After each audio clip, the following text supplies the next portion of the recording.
Good morning. It's concrete day. Concrete trucks are coming this afternoon. Had a few errands to run this morning. I'm on my way back to the farm right now and wanted to stop and look at one of our cornfields. So this is actually one of the very early planted cornfields. It would have been day 2 of corn planting, April 13th. We planted this field. The difference between this one and the one that we looked at yesterday is the hybrid. This is 104-day corn. It's very early maturing, especially for planted that early. And look what you see here. It's also a very short hybrid. Tassel, head high. That's not great, but this hybrid is short by genetics. It is not entirely from the dry weather. It's shorter from the dry weather than it would be otherwise. But what I wanted to see is whether or not it would be possible to spray the fungicide on here with our sprayer. I think this corn might be short enough to do it.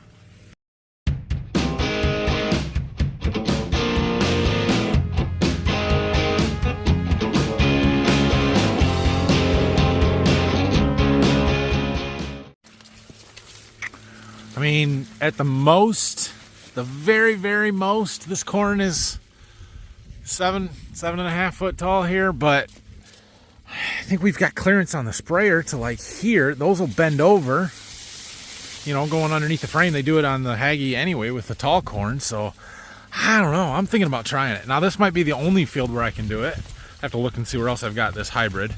I don't think I can do it on our taller stuff. It would be kind of fun to try. This corn is mostly very healthy still. We are seeing some scuffing lesions, I would say, on the leaves, you know, these off-colored spots, but I don't know if that's disease or as much as just the leaves blowing into each other and kind of rubbing some of the surface leaf tissue off, or potentially even some insect feeding. One thing to note though, it is almost 10 o'clock. We're getting a little bit of a late start today. Look at the leaf wetness that we still have. This heavy dews, long extended leaf wetness periods, those are perfect conditions for disease to get started. That coupled with the humid conditions we had a week ago, I really think that we have potential for a lot of disease this year. So I think the fungicides are going to pay. I can't prove that 100%, but I mean, I can, just not yet. But we'll see. We're going to spray it. So as far as insects go, I don't see a ton out here. I'm hearing a lot more about rootworm beetles being really bad this year. Typically when the adults emerge, the actual beetles, will see silk clipping and see them clustered on these silks. I have not seen any of that yet, but our silks are just starting to emerge. So something to keep an eye on for sure. The neighbor's got some lime going on their wheat stubble there. That is water treatment lime coming out of Toledo, wet lime. We've used some of it in the past, but our soil tests have overall shown that we need very little lime. So lime is essentially calcium, high levels of calcium. We use it to raise soil pH, to get our soil pH balanced. And soils can become acidic over time. Some of the fertilizers that we use are acidic and they don't help. Plus, just sort of over time, you wash some of the hydrogen atoms, is that right, out of the soil, which creates acidity, and then the nutrients get tied up. They're unavailable to the plants. So we add lime to raise that pH. You want it ideally right around 6.8 to 7 pH, which is neutral. So one of the things that is on our soil test results every time we get soil samples taken is the soil pH. And of all the results that we got back, we got like 1,100 acres of soil sample results back from our soybean ground this spring, and we needed like 90 tons of lime spread out across a couple of different fields. Like it's not very much. So an application like that one, where they're applying that wet lime, they're trying to get rid of the product. It's a byproduct of the water treatment process and cleaning surface water, and they want to blanket apply it. They want to put high rates on. We don't need that, so we're not using it.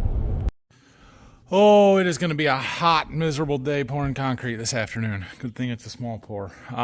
Anyway, we're got a little time to kill this morning, I guess. So we're going to put some field signs up. Get the plot signs put on out here. And it'll make it look nice. So I've got a lot of these ones that are already put together. Or from last year, we used them. We've got a few new signs, new numbers, whatnot. So we'll get those. I need bottom halves of stakes, and we'll go start putting them in. I imagine our ground is super hard, and this is not going to be a fun process. Oh, field signs. Not my favorite thing to do, but it's okay. It's worth it. Getting stakes put in, kind of sorting through them as I go, trying to figure out where each one goes. So for those of you that may not know, this is a test plot. This is every 6 rows is a different hybrid, different set of corn genetics. They are all marked with a little stake here. So this one is 08R52, 108-day corn. So we're putting on a sign that says 08R52. And the idea is that we can look through here and see all of the different genetics that I have to sell, or at least the key hybrids that fit our maturity area. See how they differ, see which ones do better. At the end of the year, we'll take it to yield and see which hybrids perform the best this year in our soils and all of that stuff. And these little 2-piece stakes, they're a little dangerous, but basically we jump on them. And you better not miss, because that thing will hurt if you land on it.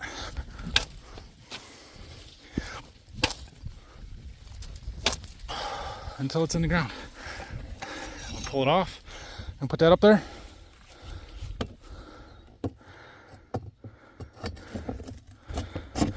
Good job.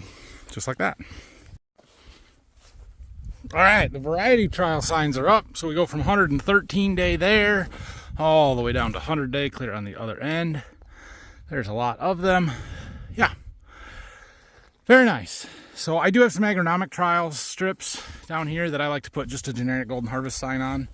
And then I can print up a label or something to tell what that strip trial was. So I'll probably do those. We do need to sign the beans too at some point. It's not going to happen right now because it's hot out here. Brock's here this morning, and he just got here, so I'm going to have him work on getting our bean planter cleaned up. First thing we got to do is pull all the plates and seed and stuff. He asked me how much was in it. I said, not very much because I planted it all out, but if you don't want to catch it, take it out in the bean field, because whatever's in there will just dump on the ground in the bean field rather than in the driveway where they will grow and be a pain. So yeah, he's going to work on that until we're ready to pour concrete. I did stop at my P.O. box today. First time I have been there for a while.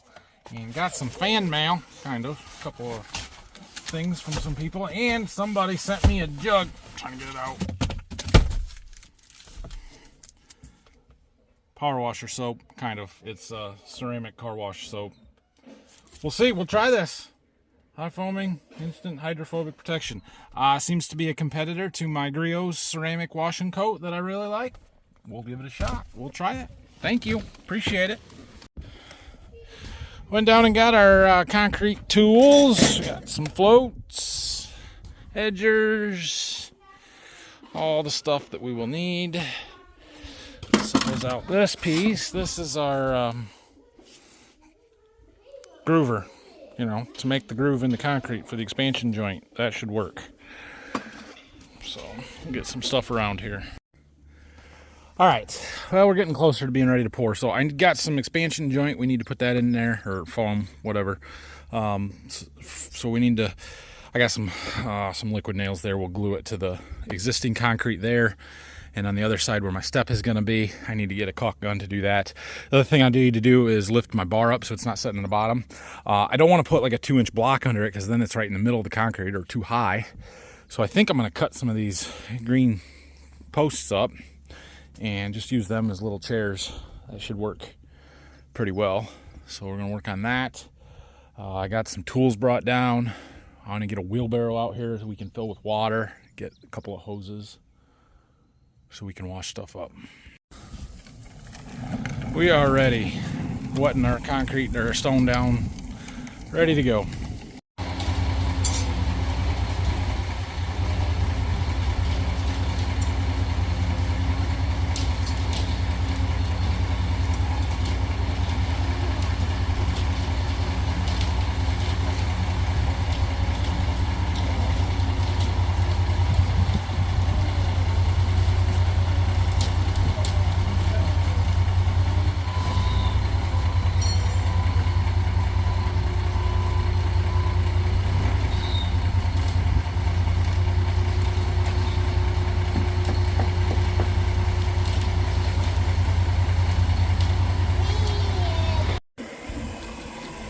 I don't know what I did wrong, but we did bad math.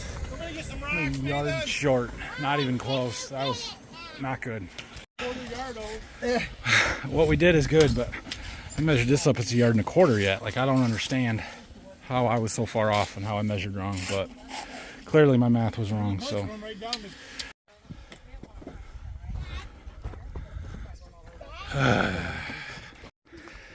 Yeah, I don't know. I measured. I don't know how I got wrong, but clearly I was wrong. And so they're going to get another load. Unfortunately, we're going to have a bit of a cold joint there. We had it a little bit on the wet side so it would flow nice, and we're in the shade, so that's going to help. Hopefully we can get them to blend together all right. And the plant is only about 5 or 6 miles, so they're close. But yeah, we're 1.25 yards short, and it is what it is. No, I'm gonna stay up all night. Crap. Half hour to get another truck. Our joint is still pretty soft. I think we'll be okay. I haven't updated you for a while, but yeah, concrete is poured. Our joint wasn't too bad there, so I don't know. It'll probably crack, but it might not. It looks fine. This stuff is still a little wet. We've started cutting, grooving the other stuff, and it looks good. Okay, well, what do we think? Actually, it looks really good. So the first stuff is all set up and poured, and I'm pretty happy with it. We've got some lines, expansion joints cut into it, and we've got it brushed. From basically there on is what was the second pour, and it got pretty soupy. A little wetter than I would have liked, but we got it poured nice. It's still too wet. Kids want to put their handprints in it, so we're gonna do that down there. So we're waiting on that to set up. I just went through with the edger again and edged stuff. The other thing I'm waiting on is this step. We've got to take this form off as soon as we can, but I don't know if we can yet. So I don't want it to collapse, but I want to be able to brush the edge. We got to be getting close.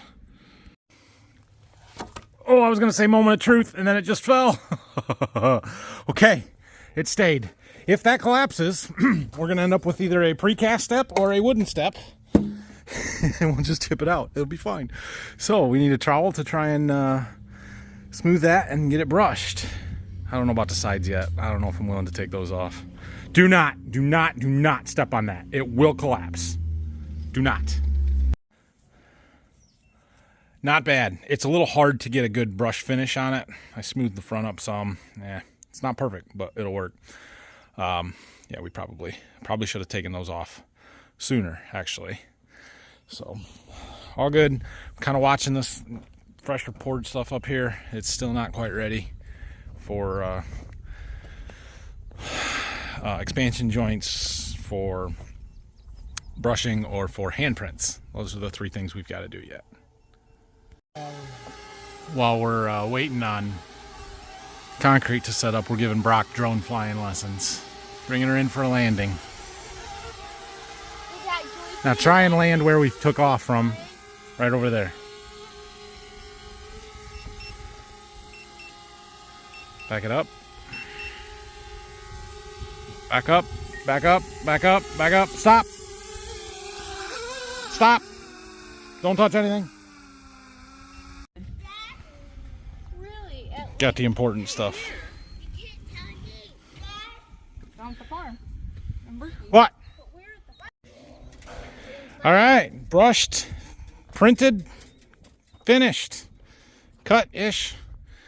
We'll let her set up. Probably could walk on it by 9 o'clock or so tonight. It's a little after 6 now. Tomorrow we'll put the sealer on. And it's still got to set up some more. There's no reason to take the forms off yet. I'm happy. This looks good. We have less surface imperfections in this than I do in my driveway. This was a much easier pour, but it looks great. I'm really happy with it. Yeah, a little bit of a line there. Probably should have tried to get that out of there, but no, it's all good. I'm happy. I'm really happy with this. All right, just finishing cleaning up a few things here. This is fantastic. I'm thrilled with it. It looks really good. I'm quite happy. So tomorrow we'll strip forms, and sealer is all we've got to do. We don't have to cut it because we've already got our grooves put in. So just mostly stripping forms. it shouldn't take that long. There's chances of rain tomorrow, mostly in the afternoon. Let's hope we get some. I think Brock's coming back tomorrow, so he might be power washing on the bean planter. He started working on that before we were pouring concrete, and then blew a hose on the power washer, so we got to fix that in the morning too. So anyway, all is good. Things are going well, and we'll see you guys again in the morning. Job well done here.